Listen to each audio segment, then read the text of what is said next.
When we think of Halloween, most of our minds probably go straight to pumpkins, skeletons, and people who are definitely too old for trick-or-treating, dressed as witches and Dracula. But did you know that this spooky holiday was actually pioneered by the Black queer community?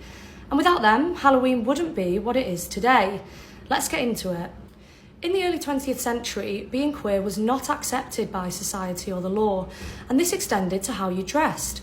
At the time, there was an offence named the 3-article law, which stated that anyone could be arrested for wearing 3 or more articles of clothing from another gender. But there was a small window of opportunity on Halloween, where dressing up in outrageous outfits and making yourself unrecognisable was all part of the fun. And for LGBTQ+ people, this became a night to break free from the gender norms with a slightly smaller risk of being arrested. They weren't the first to seize on this opportunity either. People have actually been doing this for centuries. It even dates back as far as the Celtics, who existed around 2,500 years ago. Despite this, swapping your dress for a suit and a fake moustache in 20th century America would still put you at risk of arrest. Just look at this article from the Pittsburgh Press in 1953. So what changed? Well, in 1910, one of the largest movements of people across the United States in history began, where Black people moved to big cities like Chicago, Detroit, and New York. The driving force behind this was to escape the harsh racial Jim Crow laws that existed in southern states, to segregate Black people from white people. And between 1910 and 1970, around 10 million people moved from southern states. And with them, they brought drag. Icons like Alfred Finney emerged, launching drag balls in the 1930s that attracted thousands, and grew performers like drag king Gladys Bentley.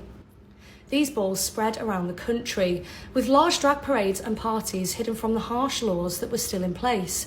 And the more queer people that joined in, the harder the holiday became to police. So Halloween became a night for queer people to dress up without fear of arrest. And it became so iconic that the term gay Christmas was coined for the holiday. In the years that followed, the ballroom culture exploded into an underground scene of drag.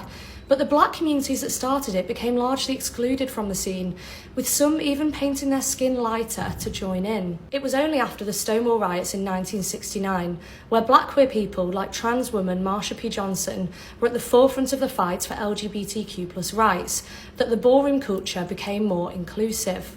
Since the 70s, Halloween has changed a lot, but the influence of the Black queer community and their drive to push boundaries to look and feel totally different for a night remains.